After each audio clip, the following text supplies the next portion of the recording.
Marcos já falou. Tá? Então, ó, aqui na primeira lei de Mendel você tem um gene e uma característica. Na segunda lei de Mendel você tem um gene e vários alelos.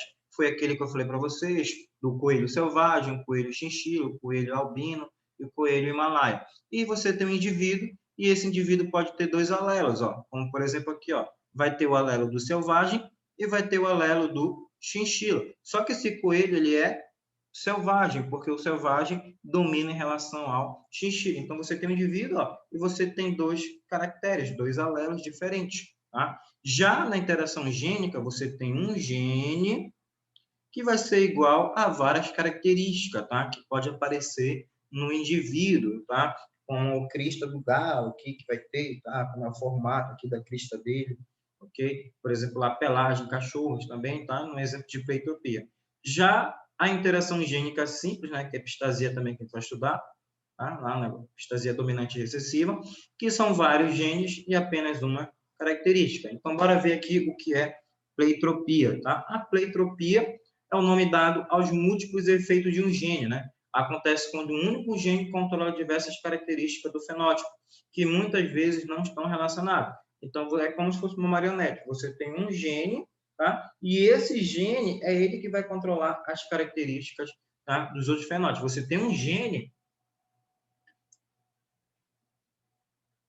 você vai ter um gene, e este gene ele pode controlar várias características, vários fenótipos para serem expressos, tá? Que não vão estar relacionados a ele, ok? Então, você tem, ó, um gene, e esse gene ele vai apresentar as características relacionadas a esse indivíduo. Bora ver aqui, ó. Herança em que um único par de gene condiciona várias características simultaneamente, ó. Efeito múltiplo de um gene. Como eu falei, você tem um gene A, e ele vai fazer com que expresse, ó, outras características. Ó, característica 1, característica 2, característica 3. Um exemplo aqui que eu tenho, ó, síndrome de Lawrence-Moon, que é a característica da obesidade, poidactilia, tá? E a questão também do hipogonadismo, tá? São mais gordinhas mais magras. Você também tem a síndrome de Marfan, que são defeitos cardíacos, principalmente, tá, na formação lá dos ventrículos e do átrios, que eles são menorzinhos, fazendo com que não ocorra, por exemplo, a passagem do oxigênio, a oxigenação correta, tá? Entre outros fatores. Problemas visuais e aranodactilia, tá? E você também tem a fenilcetonúria, né, que é a deficiência mental, falta de oxigênio, você tem convulsões, icterícia, tá? Pele amarelada, uma grande quantidade de bilirrubina, tá? Queda de cabelo, urina muito concentrada. Então, você tem um gene que ele vai expressar várias Professor, características. Oi? eu ainda não entendi muito bem essa é pleiotropia, né? É algo mais específico. Só que parece a mesma coisa da primeira lei de Randall para determinar os genes dos indivíduos em si. Sim, é semelhante. Uhum. Porque lá na primeira lei de Mendel você tem um gene e você tem uma característica, né? Já na pleiotropia você tem um gene e ele pode expressar três características no indivíduo. Tá? É meio semelhante, porque na primeira lei de Mendel você tem apenas um gene e ele faz com que surja uma característica. Até que eu mostrei aqui, ó. Primeira lei, um gene e uma característica. Já na pleiotropia, ó, você tem um gene, igualmente lá na primeira lei de Mendel, ó, só que você tem, ó, várias características. Deixa eu mostrar um exemplo para vocês. Cadê da Peraí, epistasia? professor, um gene ele pode ter uma característica só e pode ter genes que podem ter várias características, é isso? É isso. Na primeira lei de Mendel, o que ele vai falar? Você tem apenas um gene e uma característica. Já na segunda lei de Mendel, como os fatores, né, na segregação, na separação, é interdependente, então você pode ter um gene e esse gene, como Quando ele a se gente está separa. falando esses fatores de separação na fecundação de alguma coisa, né, no Sim, indivíduo. sim, é mais para frente o processo de meiose que vai resultar as caracteres do indivíduo, tá? Isso aqui vai ocorrer principalmente nos processos de meiose, ok? Então, ó, deixa eu mostrar para ti, cadê aqui uma da pleitropia. Então, ó, você tem um gene e esse gene vai aparecer uma característica. Para ser sincero para ti, quantas questões eu achei, por exemplo, eu ia fazer uma apostila para vocês e resolvi colocar do livro. Foi as mesmas que eu achei do livro. Foram três questões sobre pleitropia. São questões de 2008, 2005, tá? Questões mais antigas, tá? Então, como eu falei, é o nome dado a múltiplos efeitos de um gene. Acontece quando o único gene controla diversas características. Como eu falei, então esse gene, por exemplo, ele pode fazer com que essa pessoa tenha obesidade, ela tenha poidactilia, apareça com 6 dedos, ok? Pode ter doenças cardíacas, problemas visuais, ok? Má formação na mão, queda de cabelo, urina concentrada. Então, você tem um gene e esse gene controla várias características, que são características deformativas no nosso organismo. Opa, acho que travou. Então, você tem um gene, tá? Que ele vai apresentar mais características, e geralmente essas características elas vêm de forma degenerativa, ok? No organismo. Deixa eu ver aqui, peraí. O livro de vocês está longe. Eu não, na verdade, nem sei onde está. Estou com um livro só do ensino do... Rapidinho aqui, deixa eu pausar e pegar o livro de vocês para mostrar uma... Quem tiver com o livro. Ele colocou só em uma página, porque não cai, turma. É assim, ó. Porque a gente não pode passar esse material para vocês, tá? Que é material de professor, tá? Que a escola mandou para cada professor fazer seu planejamento em relação a esse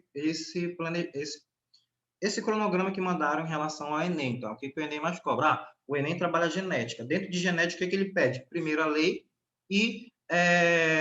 primeira lei de Mendel, e lá também na segunda lei de Mendel ele vai pedir a relação sobre tipagem sanguínea. É isso. Os outros caem com menos frequência, então você foca naquilo que é importante. Tanto é que ele colocou o quadro resumo, ó, e colocou rapidinho para vocês, beleza?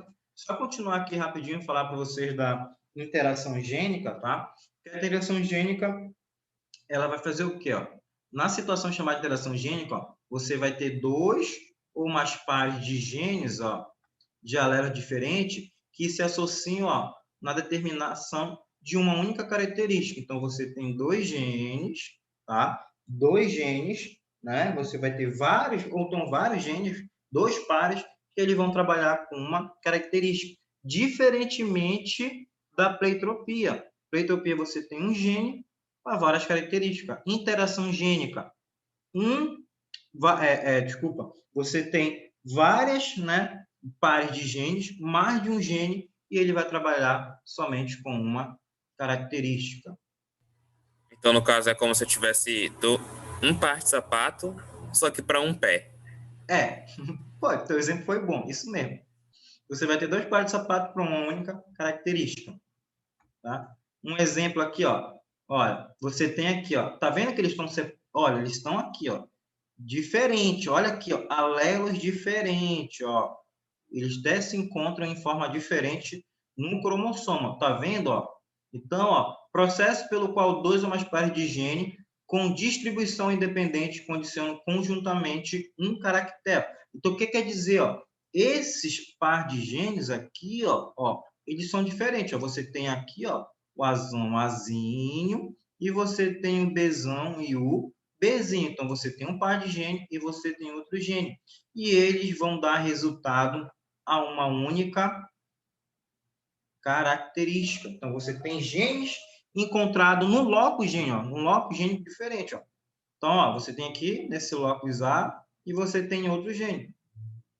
Então, são cromossomos não homólogos. Ah, professor, como assim cromossomos não homólogos? O que você está falando? Cromossomos homólogos são aqui, ó. Eu tinha que ter aqui também, ó, vamos supor, cromossomos homólogos. Eu tinha que ter um A aqui, eu tinha que ter, por exemplo, um Azinho aqui, e neste outro cromossomo aqui, ó, eu tinha que ter também, ó, a mesma característica, né? Então, eu tenho cromossomos aqui, por exemplo, homólogos. Eu deveria ter a mesma característica, ok? E não é. Então, eles não são cromossomos homólogos, mas são pares de genes diferentes que vão condicionar um único caractere. Um exemplo aqui da interação gênica, ó, são genes complementares. O que cai aqui, turminha, é isso aqui, ó, epistasia, que vai dar, que está na página, está na página 53, que ele vai falar da epistasia, tá?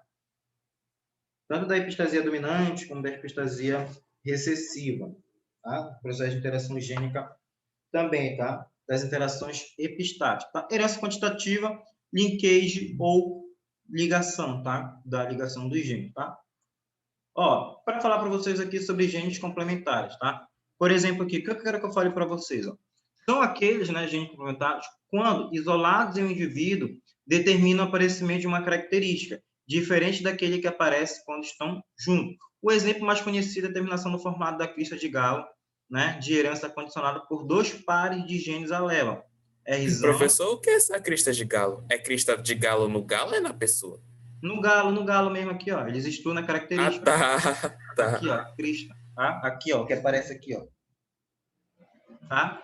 Crista de galo. Aí você tem Ok. que ver quem é dominante.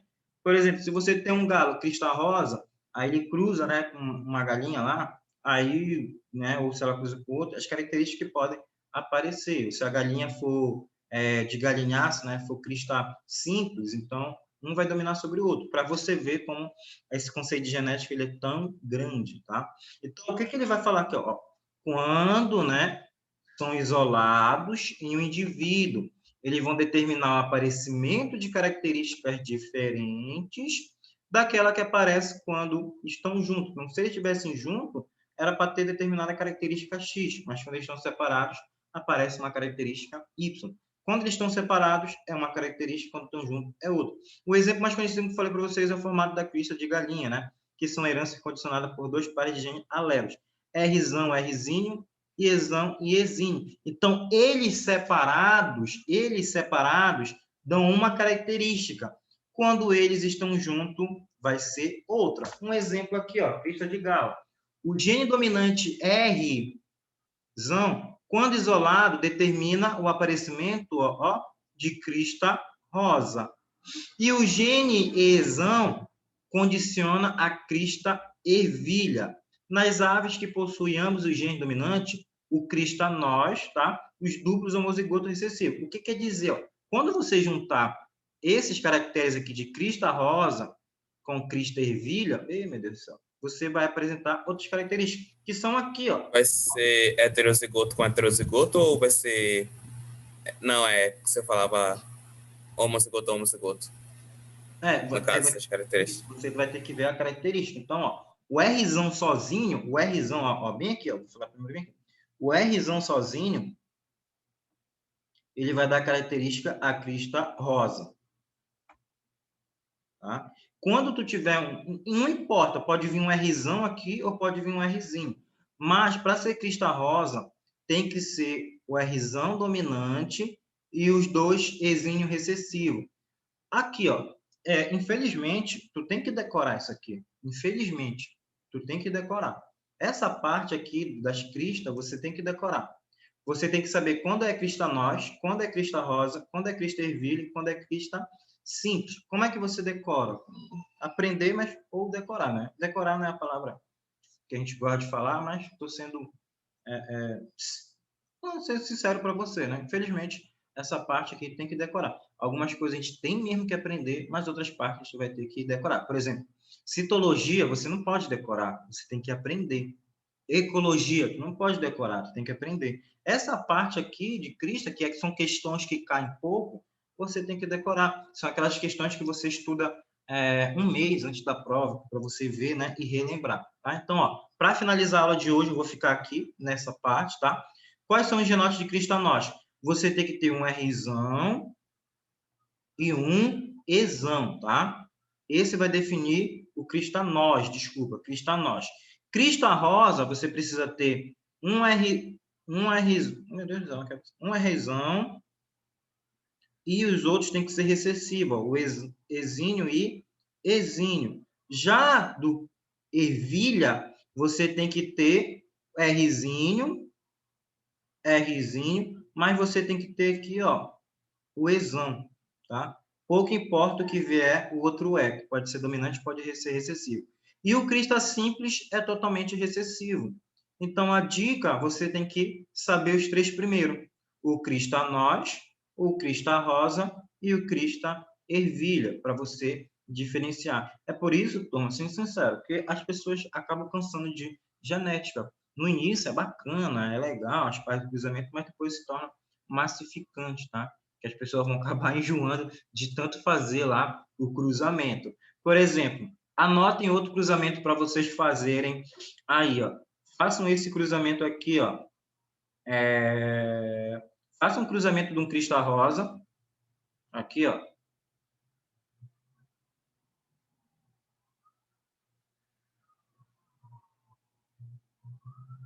Faça de um crista rosa. Crista nós, meu Deus do céu. Crista nós. Tá? Tipo de crista nós. Com um rosa. Acho que um rosa mesmo. Tá falando tanto em rosa. Faça aí, depois vocês veem o resultado no caderno de vocês. Foram 3 características, tá? O rosa, deixa eu ver o que eu coloco aqui. Vou colocar um Rzinho.